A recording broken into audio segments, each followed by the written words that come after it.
Oh my God, I hope that's a plane. I ain't ready for this. In 1994, police officers in Michigan and Ohio raced through the night, tracking a strange craft in the sky. It couldn't have been an airplane. 6 years later, another astonishing incident entangles 5 separate police departments in a high-speed pursuit. The shocking events are caught on 911 tapes. It was like a red pulsating light. New evidence comes to light. Oh my God. This is exciting because it's actual videographic evidence. When sightings of a reported UFO turn from curious to critical, at that time, we were concerned for his well-being. Local authorities are forced to react. This thing was somewhat threatening. I could use the word fear. I didn't know what it was. Oh my God! This is case number 66104, UFO Emergency.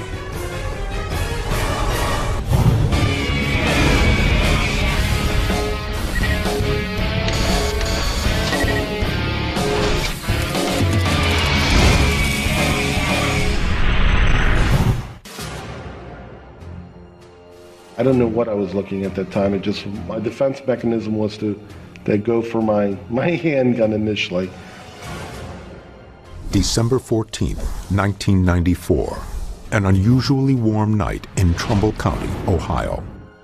Around midnight, while most of the town sleeps, a Liberty police sergeant takes a call from a local 911 dispatcher. She's receiving reports of huge lights hovering in the sky. These are actual police recordings from that night. Sir, I have another report, but also we've been advised by callers. There's a blue-green object hovering, no noise. It was in the area. This is just in now. That night, multiple police departments, Liberty Township, Brookfield, and Howland all report pursuing an unidentified flying object. The officer from Liberty Township suggests he is unprepared for what he is about to witness. Wait a minute. What? Oh my God, I hope that's a plane. Oh, please be a plane. Oh, please. I ain't ready for this. To this day, none of the officers who witnessed it can identify it.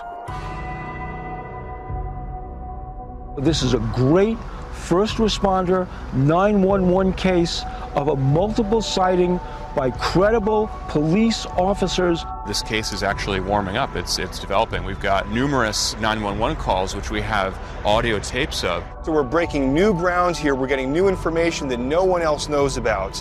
This means we're on the cutting edge. Dr. Ted Ackworth and Pat Uskard will seek out police witnesses, and Bill Burns will dig into the 911 tapes with the local MUFON investigator. We're about to talk to Erin Clark, the Cleveland Ufology Project investigator for the Trumbull County, Ohio case. Well, it was around midnight or so, and they were getting a lot of phone calls from residents who were scared. There was this object hovering just over the tree line. It was very intensely bright. They sent out some police cruisers to take a look at it. The first one that really saw it really well was Sergeant Bolero. See some light, a large object, whatever it is. It was like a red pulsating light. Kennedy was advised to be blue and green. I saw it was red. It was a pulsating light, but it was real big. The dispatch operator was actually getting information from the officers, but then also calling the airbase and calling the FAA tower. We've contacted the FAA administration, and they've advised nothing on the radar scope within a 60-mile radius. We are continually getting calls on this, So what's fascinating about the tape is you've got this discrepancy between the 911 operator, who's kind of dismissing it, and the police officers, especially Toby Malaro, who's saying, no, this is real. This is absolutely real. This thing, whatever it was, lit up. I mean, literally lit up. You could stand, if you were underneath it, you could see it was like daylight. I don't know. If it was a UFO, it's logged, you know. But, I mean, you saw it. She was trying to find some kind of logical explanation for it. And obviously what he saw was something that he couldn't describe. He's never seen anything like it before. Both of the key witnesses heard on the tape, Sergeant Toby Malaro and the dispatcher, Roy Ann Rudolph, are willing to step forward. Ted and Pat hope to get a clearer picture of exactly what happened that night. It was just a white blinding light. It was huge. I mean, to me, it appeared the whole street was lit up. He definitely experienced something that no one else who had called in had experienced. We're about to speak with Sergeant Toby Malaro. Now, when a police officer comes forward to discuss a UFO sighting like this, it really ups the ante. We've got Roy Ann, who was a dispatcher that night. We are basically about to recreate the sequence of events from that night 14 years ago. Well, I'd like to know, Toby, what were the first calls? What were the first reports coming in? Lights in the sky. It wasn't unusual to see lights in the sky. Sergeant Malaro is at the corner of Trumbull and Belmont when he receives the call from dispatch. He heads north approximately 3 miles to Sampson Drive, where the sightings are being reported. I am somewhat of a skeptical, and I'm saying this is a plane, this is, you know, I'm not going to find anything. I'm going to see a plane off in the distance. I cruise down here, and my car just shuts off. I'm completely off. Over the tree lines over here, I get out of the car because a light hits my car. I'm going, what the hell? Sergeant Malaro believes the object he sees is huge. He estimates it may be almost 100 yards across. But what could be capable of immobilizing a fully functioning police vehicle? Sergeant Malaro sees an object that hovers 60 to 80 feet above his car. That's what's so fascinating, because that object would blot out the sky were he looking up. I get out of my car, I exit my vehicle. When I got out, it was like being in broad daylight. It just was real intense, no sound, no nothing. It's hard to describe the object at this point because it was blinding. I could tell that it may have been cylindrical in nature or round, somewhat round, but I saw red. There were some round lights, red lights. So you're looking up at a blinding light. Yes. It's totally silent. Yes. And it's got a weird shape, a cylindrical shape. Yes. What's going through your head at this moment? I've never seen anything like that. Malaro's car is still out of commission, and his radio is also not operational. He is unable to call the dispatcher and ask for backup. The officer is completely alone. Obviously, my training gives me a defensive position. My hand goes to my gun. I'm saying, well, am I going to shoot this object? I'm not going to shoot it. So to go into a defensive position means that this thing was somewhat threatening. I could use the word fear. I didn't know what it was. The dispatcher finally reestablishes radio contact with the officer after several minutes. Officer Malaro remembers it differently. It only was a matter of seconds. They were telling me that I was off the air for a good 4 minutes when this happened. I said, Toby, what'd you see? And he elaborated that he saw a light and that he had experienced some kind of vehicular malfunction in his unit, and that his radio wasn't communicating. And then I kind of had a concern because there were so many officers in the outlying areas that were observing that same light, and the same calls continue to come in. Malaro tells Roy Ann Rudolph that the huge object moved over the trees heading south. At that moment, Malaro said his completely immobilized patrol car restarted without him touching the ignition. Suddenly the engine on its own starts. Shut off. You tried to restart it, so you're running a switch, nothing happens. Radio's dead. And then after the object moved away, it restarted on its own. It restarted. I've never heard of anything like that happening. I've never experienced anything like that, so that's 2 of us. Did this object shut down Toby Malaro's patrol car? And is their technology capable of performing such an action? I don't know, and maybe we do have planes that are able to shut down your vehicles and do things mechanically with your cars. That I don't know, but that's what this object did. Do you feel at all like it was some sort of act that the object took on you to shut it down, or do you feel more like it was just an effect that you were within a radius? I think it was more like I came into an area that was affected somehow by whatever that affected the vehicle. And as that light moved off, that's why my car started. With power to his vehicle now restored, Malaro gets in his patrol car and rejoins the pursuit with the other officers. I got back on the radio and told Royanne what I was seeing, and she's saying, yeah, we're getting a lot of reports about this light. A lot of people are calling in about this light. At the same time as I'm pursuing it, I'm having Royanne call the airport to see if they have anything on radar. I called up, and I swear to you, he goes, you know, I don't have anything in the 16-mile radius of Youngstown. He goes, I'm looking at the radar right now. Well, this thing wasn't more than about 50 feet off the ground. This thing wasn't making no noise. After the FAA at Youngstown Airport denies seeing anything on their radar, Rudolph calls the Youngstown Air Force Reserve Base. She is told they have no planes in the area and see nothing. I contacted the tower twice. When they said, no, there's absolutely nothing in airspace, that's when I think I felt a tinge of alarm, because so many people were seeing this, so many people were experiencing this. There was something there. And too many people that I know to be credible were observing something. What did you really think it was? I don't know. Whatever it is, it's big.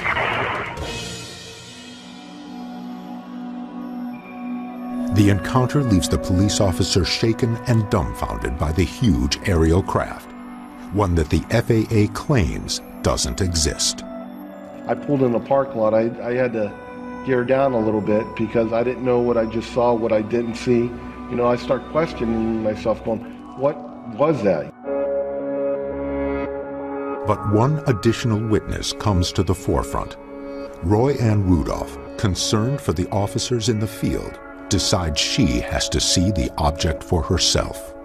Not only was she fielding calls from panicked citizens and in constant communication with Sergeant Malaro, but she also admitted to us something that she's never told anyone else before, that she actually left the station, went out, and saw this object herself. I did accompany an officer from a local municipality to see what he had been seeing. I can't say it enough. It was a unique experience. I couldn't tell you what I was looking at. It sat very still, and then all at once made a very erratic jutting movement off, and then that was the last I saw. Royanne admitted that she saw the 100-yard light that was slowly floating across the sky over Toby Malaro's car that stopped Toby Malaro's engine. She admitted she was a witness. Here we have, to me, what appears to be a totally credible police officer, and it is clear to me that something really happened to him that night. I mean, you can just feel it. It had a great impact on him. What is it that Sergeant Malaro, Roy Ann Rudolph, and numerous police officers in Trumbull County saw that night? Is this area a UFO hotspot? Another case from Ohio's past, one of Project Blue Book's top unknown cases, may point to a history of cover-up. And a shocking new video may provide a glimpse of the strange objects Sergeant Malaro and other officers are seeing. Oh my God! Nothing I know would accelerate that fast. And that I found pretty outstanding. The team is investigating an alleged UFO seen in December 1994 in Trumbull County, Ohio, that might have disabled a police officer's car. But this is not the first time that Ohio police have pursued strange lights. In 1966, multiple police units from Portage County, Ohio, chased an unidentified object 85 miles into Pennsylvania before it vanished into the sky. In 1957, police in Levelland, Texas received 15 separate calls describing a bizarre egg-shaped object that disables their vehicle as it flies over. The Trumbull County investigation has uncovered a witness who claims to have had a similar encounter with a flying object on the roads of Ohio. The case is part of Project Blue Book, the U.S. government investigation of UFO incidents. Could there be a clue to the present sightings in Trumbull County buried in Ohio's past? We're about to meet with Tom O'Connor, Navy veteran, who had one of the most incredible close encounter sightings in the history of ufology. I was headed west toward Chicago when I happened to notice a bright globe in the sky, and I pulled off and on the side of the road and stopped. Was it larger than a commercial airliner? I would say you're getting somewhere around the size of a 747. After observing the craft for a few moments, O'Connor claims an intense light beam illuminates downward, in similar fashion to Toby Malaro's sighting 28 years later. I started getting a little frightened. You know, I wonder, what is this? O'Connor seeks shelter underneath his truck. From there, he watches the object move across the cornfield and settle directly above his vehicle. As it went over top of the trailer started shaking. You know, just shaking a little bit. It was really frightening underneath there. And then it went, pew, and was gone. Tom's description of the craft's acceleration seems to mirror Roy Ann Rudolph's. Both Tom and Toby Malaro describe a craft with bright beams of light, and both claim their vehicles were disabled by whatever passed overhead.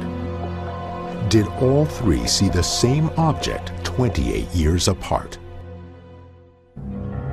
6 years after Toby Malaro's sighting, it happened again. On January 5th, 2000, the early morning calm of southern Illinois is suddenly shaken. Just before 4 a.m., witnesses report unusual lights in the sky over Highland, Illinois. Here is the actual exchange between a 911 operator and the police. Well, we just received a call from Highland PD. She said there was a flying object in the area of Lebanon. It was like a two-story house. Honestly, could you check the area? Just a quick question. If I have to find it, what am I supposed to do with it? If I see it, I'm not saying a word. The Highland Police Department isn't alone in the sightings. 4 additional police stations report seeing an object: Lebanon, Shiloh, Dupo, and finally, Millstadt. Be advised, there's a very bright white light east of town, and it keeps changing colors. It doesn't look like an aircraft, though.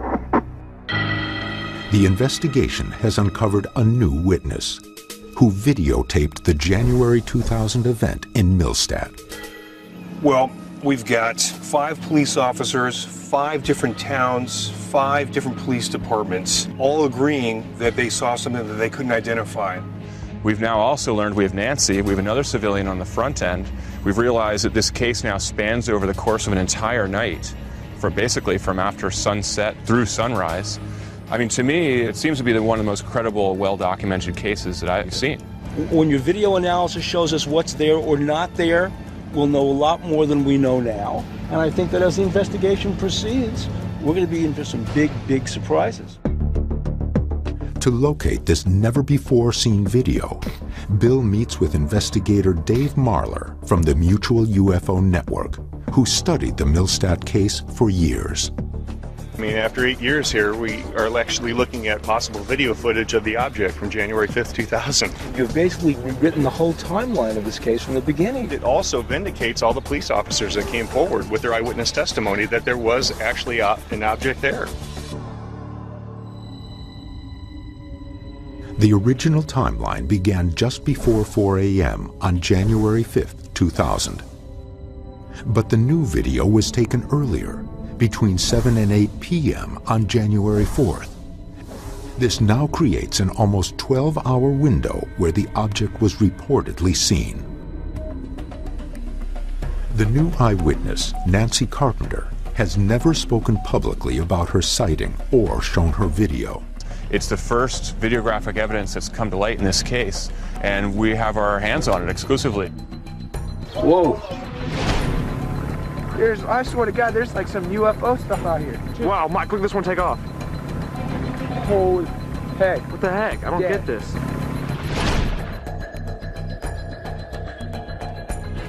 Did you have any feeling at the time of how far they might be from you? Maybe 400 or 500 feet. Are these lights changing formation at all? Yes, constantly. Look at it in 4 of them. Oh, dude. With this one coming right over, I would be calling 911 when you hear me get abducted. Keeps getting brighter right at us, dude.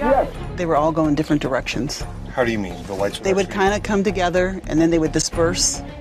And then one would go up here, one would zigzag and go another direction. So they were all over. Oh my God. Oh my God. Dude, it's coming right towards your house, though.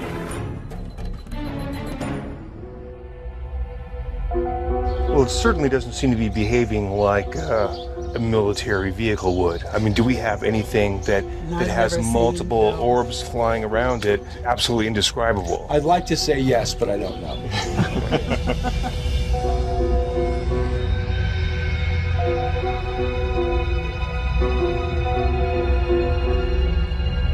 Unless it's a sortie of multiple craft that from the distance, you know, appears unusual. But we have to look at the video closer. I have to say, compared to the other videographic evidence that I see in these cases, it's pretty good. It's 20 minutes long. It was a clear, cold night in January, so it's optically quite good. It's a pretty steady shot. A lot of the video you see, it's shaking in the hands. This is pretty solid. I'm pretty optimistic. I think we might be able to find something really useful out of it. Ted will take the video for further analysis, while Pat and Bill have tracked down one of 5 police officers who pursued the object that morning. CENTCOM 6004. Go ahead. I've got that object inside also. Are you serious? It's huge. Having a multiple witness case with such credible individuals and having the police recordings that documented it at the time of the sighting was incredible from an investigator standpoint. We were able, as a result, to establish a flight pattern. The flight path that begins in Highland in Lebanon leads the investigation to O'Fallon police officer Mark Lopino. Lopino is on patrol at 4:30 a.m. when he sees something over Highway 50. I was driving my patrol unit eastbound on Highway 50. I saw what appeared to be some helicopters flying in some sort of formation. It looked like there were floodlights in the front of the helicopters. These lights were huge. I couldn't even tell you the dimension of them. It was probably 100 to 150 feet off the ground, and it was enormous. Numerous officers sight the object and report what they see to dispatch. 6004, what does it look like to you? It's kind of V-shaped. 10-4, that's what Shiloh says. Now, you actually saw a triangular shape to this craft. You actually saw a body, or were you just sort of assembling the I could see the of triangular outline of it. In between the lights, you could see like the edge of it. In between the lights, it appeared to try to camouflage itself with the sky as it moved. It almost made a 90-degree turn. It was going very slowly. They drifted away over the tree line right here. That's why I stopped here. You see that tree line? Rolled my windows down to see if I could hear an engine noise. Backed it up just beyond this tree line to see if I could see it again going over the field. Well, it had moved from that tree line way out over the city of Shiloh, which is further about 2-3 miles south of here. What is it that police officers and citizens are seeing in these cases? Ted sits down to do a final analysis of the Millstat video, and a digital sketch artist will attempt to visually recreate the object that numerous witnesses saw in the skies of Illinois. I think it was from another planet. What we saw that evening was something unexplainable. We seen objects in the sky that definitely weren't from our planet.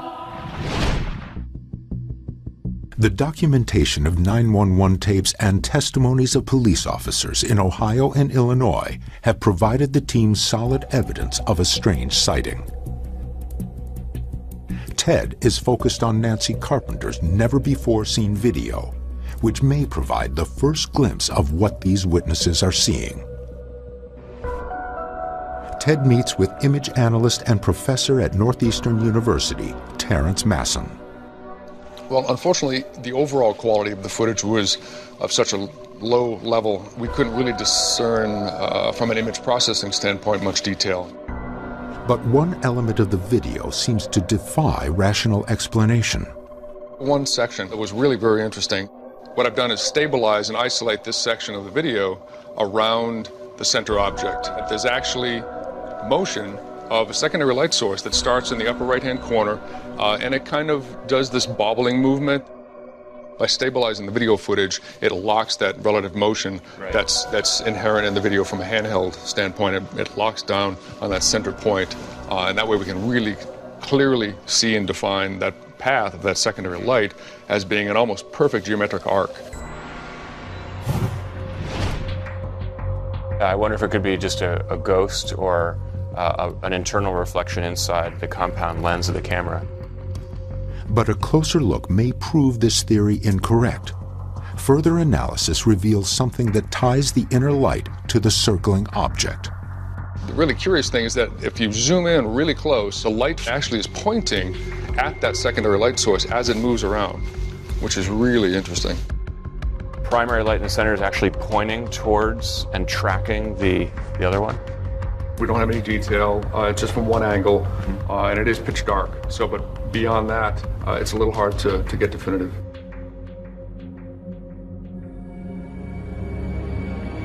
Ted still has questions about the craft's identity, so Bill and Pat go to the origin point, Melvern Knolls Miniature Golf Course. I'm about to meet with Melvern Knoll, who was the first eyewitness of this UFO that he saw at 4 o'clock in the morning over Highland, Illinois. So Melvern, can you show us where the light was in the sky that you saw that night? Right up in the northeast corner, a real tall light coming out of the sky. I mean, it was bright. Then it got right in line with me here, and it seemed like it just about stopped. That's when it scared me. I didn't know, run, get in my truck and get out of here. Then it just took off real slow. Alarmed, Melvern proceeds to the Highland Police Department to report the object. The dispatcher was on duty. I told her what I seen, and she believed me. And I told her if she would call Lebanon Police Department. I said, something's heading their way. Little does Melvern know he has just set in motion a nearly 3-hour pursuit that would stretch from Highland to Belleville. 30 miles south of Highland, and several hours later, school teacher Steve Wanacott witnesses a stationary object in the sky as the sun rises. We are going to talk to Steve Wanacott, who on the morning of January 5th, 2000, was driving along this very road when he saw a strange configuration of lights in the sky. It was between a quarter of 6, 7, and 7 o'clock. At first I thought it was some aircraft going to land at St. Louis Downtown Airport here. The more I looked at it, the more apparent it was that this was no ordinary aircraft. What initially drew your attention to this object? As I was watching it, the sun was coming up and the sky was lighting. And it looked like it was just sitting there in the sky. With Steve and Melvern possibly seeing the same object, Ted has brought in CGI artist John Bavaresco to interview them individually and see if their descriptions have a common link. Melvern, you're one of the key witnesses of this case, so I felt like the best we could do, considering the circumstances, would be to get your description, create a model that accurately depicts what you saw that night. So what was the overall shape of the craft? From my angle of it, it looked like a side of a house. Any details that you could make out? No, just the inside. They had 6 windows, and they were all 6 windows, all lit up. Okay. And after it left, I could see this back, and it had like bars across. And you could actually make out a bit of the craft and not just the lights from the craft? Just a side view of it, and it just looked like a floating house. Steve Wanacott's description of the craft also needs to be documented. Ted knows that their stories may vary to some degree. But just as a sketch artist is used to identify a suspect, this is his best tool for objectively identifying what was seen in the sky. It was in the shape of an arrowhead, I suppose. More of an arrowhead because it was curved across the back. The backside, okay. Were the lights positioned roughly this location? It appeared to me that they were spaced evenly across the back. Okay. As I observed it, the sun was coming up behind me, and it became more and more clear. It was kind of a metallic finish, kind of dull, not shiny. The more I looked at it, the more it seemed different from anything I had seen. As far as I know, I don't think we have anything that would even come close to what they were doing. I kind of dismissed it as like, well, I'm not really seeing what I saw. There's a logical explanation for it. I think it was from another planet. Did these witnesses see something terrestrial or extraterrestrial? John creates 2 computer animations of the craft based on the interviews. The only way to know if the sketches are accurate is to show the finished version to eyewitnesses for verification. This is the final render. Oh, wow. That's it. That's what I saw, yeah. What do you think, Melvin? And that's what I've seen. And you've never seen anything like that before or since? I haven't. With both Steve and Melvern confirming their separate renderings, there are clearly discrepancies in what they saw.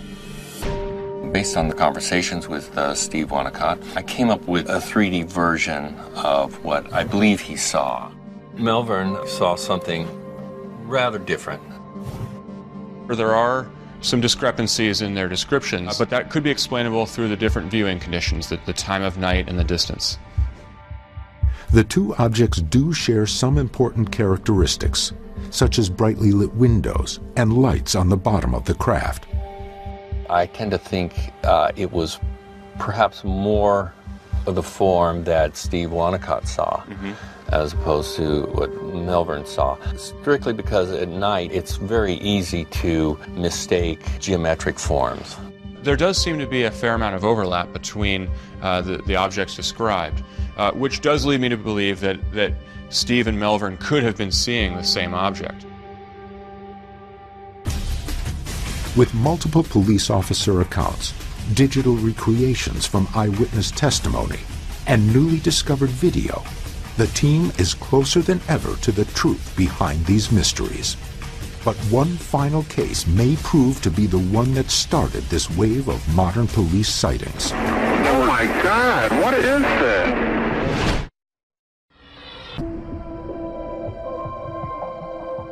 All of a sudden it jumped bizarrely and was making strange, erratic movements that I couldn't really explain. The sightings in Trumbull County, Ohio and southern Illinois have led the investigation to Holland, Michigan, and the case that may have sparked these recent police sightings. The Holland case takes place 9 months before Trumbull County. Is this where it all began? Okay, what do you have there, sir? There were at least 4 lights, and they were all flashing, and they were blinking back and forth. And there's no way, I mean, a plane's not that wide. March 8th, 1994, Holland, Michigan, 9:30 p.m. Residents gather outdoors to gaze at the aurora borealis, or northern lights. As the well-known phenomenon appears in the northern skies, an altogether different series of lights to the south captures their attention.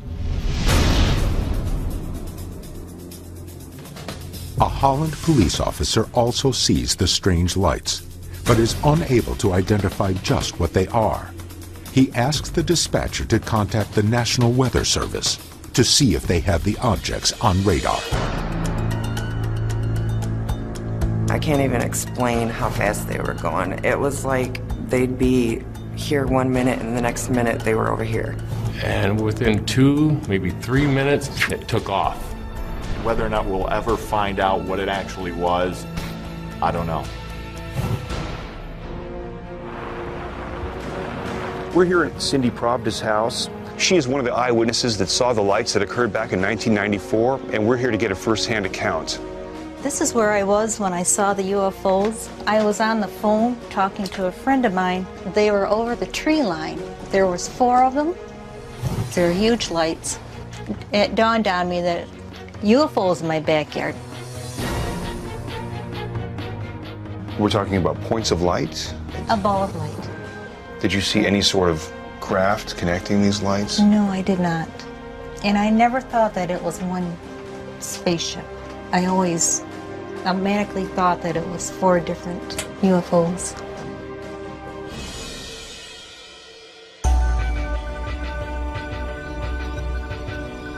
At the same time, a newspaper reporter observes a huge object in the sky.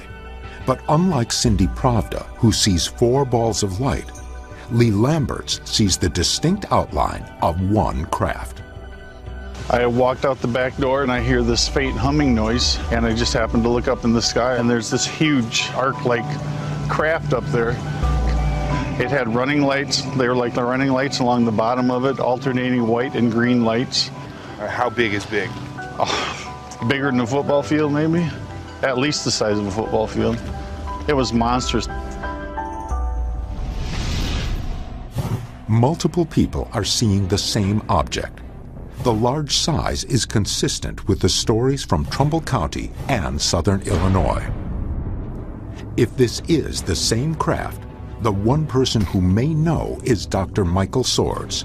Swords, a well-respected UFO investigator, researched the event in 1994. What I hope to do with Dr. Swords here today is to get his help to try to establish in geographic position and time the correlations between the different data. I want to see on the radar traces the same times and locations that we're getting 911 calls. Yeah, this is the National Weather Service in Muskegon. I was calling to make sure that the person that called me was really a sheriff from out of a county and not a Hope. He was one of our dispatchers. So what really is going on? We got a report of 3 to 4 lights going at a high rate of speed up and down and all over the sky. So Dr. Swords, we have the 911 calls, we have the sightings from the ground, then we have these radar traces, and you're the only person who's actually gotten in to the radar operator to have a formal interview. We were invited into the exact area where the young man did the observations. He demonstrated this is what this kind of, say, a plane return looks like. Right. And then he said to us something that was very interesting. He said, you know, the blips that we got that night were at least as bright as you get from commercial aircraft, but they were 4 times as big. It's big. When the radar operator first sees this thing, it is at it's high-ish, like 18,000 or so feet, but it's not very, very high.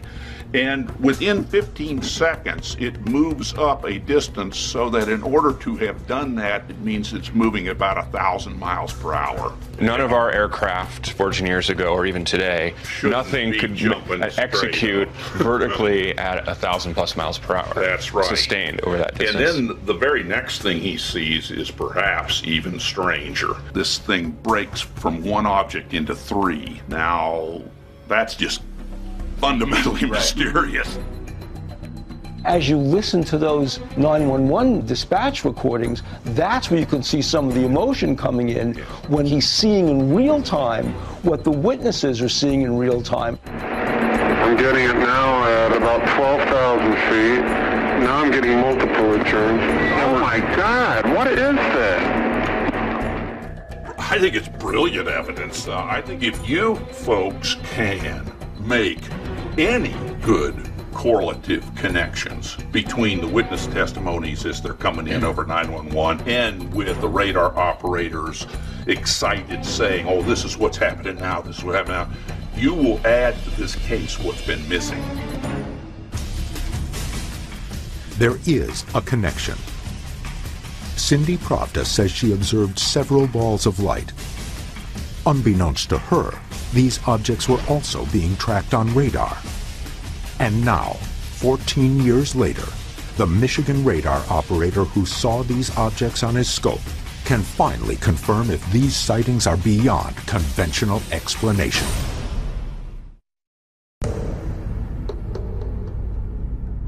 The investigation of emergency responses to alleged UFO events throughout the Midwest has led to Holland, Michigan, 32 miles southwest of Grand Rapids. On March 8, 1994, panicked citizens begin calling in reports of strange lights to the 911 operators. Holland police pursue and locate the object and ask for confirmation from local radar. Bill has tracked down the radar operator heard on the 911 tapes. On that night, he is working in the area's official National Weather Service radar tower in Muskegon. For the first time on camera, the radar operator comes forward to help revisit the case. His name is Jack Bouchon. Jack, can you walk us through what happened that night? Well, first of all, it was a very cold, clear night. The dispatcher told me that the officer was in Holland, but he was kind of chasing the lights. I was just taking my radar and going back and forth like this, looking for something. And finally, at about 15,000 feet, I picked up something. It's this highly reflective object down there in South Haven. Bouchon can be heard on the 911 tapes conversing with the dispatcher. An officer in the Holland City just sent me a message. He says, you know, can we identify anything further? He says, it looks like 3 to 4 of them. They're just popping up all over the place. These are huge returns. I've never seen anything like this. The thing is before I could even get the sentence out, it had actually changed positions. You said, I've never seen things do this like this before. No, it was very bizarre.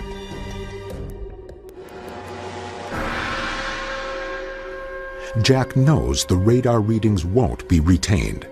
He makes a record of what he sees that night in the form of these sketches he's showing for the very first time. The officer actually said he saw what looked like the single object from a great distance away from him split up, and all of a sudden he was seeing 3 sets of lights in the sky at the same time that I was telling the dispatcher that I was seeing multiple returns. Now I'm getting 3 of them. They're separated by about 50 kilometers. They're very strong returns. They look like a triangle on my scope. They're spiking, so there's something pretty solid. Amazingly, Jack Bouchon observes on his radar screen what the Holland police officer and other witnesses report to the 911 operator. Going up and down at high rates of speed, never seen anything move so fast. Now I'm getting multiple returns. This thing breaks from one object into 3. 3 to 4 lights going at a high rate of speed. It was 4 different UFOs. What you were watching that night was objects that actually did things airplanes don't do. Exactly. I never saw them make any curves, round curves like an aircraft would. They would go from one place and then they would jump to another, and they would always be at right angles. Bouchon tracks the objects for nearly 2 hours, watching them move at speeds faster than conventional aircraft. They ranged anywhere from 15,000 to 50,000 feet. I couldn't believe I was seeing them that high.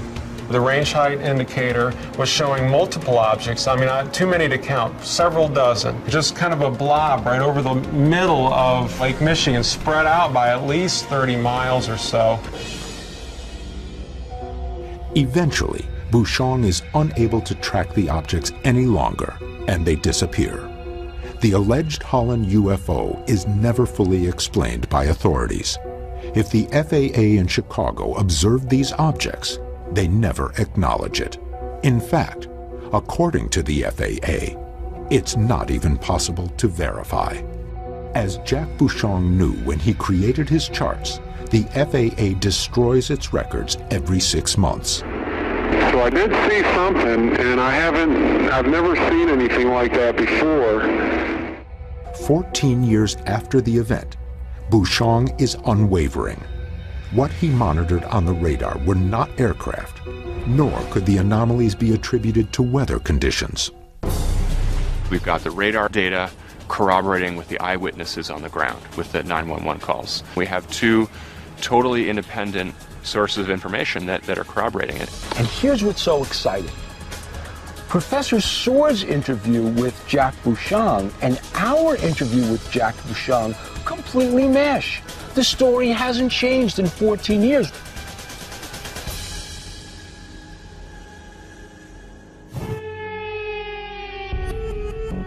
Whatever appeared over Holland, Michigan on March 8, 1994, Trumbull County, December 14, 1994, and over multiple towns in southern Illinois on January 5, 2000, police officers, 911 and radar operators were drawn into unexplained events and elevated the cases to worldwide attention. It also raises the specter that the crafts may be related in some way. See some lights, it's a large object, whatever it is. When this is a systemic effect occurring across multiple state and federal agencies, it's really hard to dismiss. Because many of these witnesses are trained observers, their credibility is even greater, and that's what makes these cases so compelling. I'm struck by the size of these craft. They're huge, they're bright, they float, they hover, they zip out of sight. Where could these craft be from, and who's behind this? And now, video evidence and digital renderings are providing the first glimpses of what these witnesses observed. Could they simply be advanced military vehicles yet to be revealed, or are extraterrestrial aircraft engaging common citizens? Oh my God! The team has uncovered important new facts, and the investigation continues.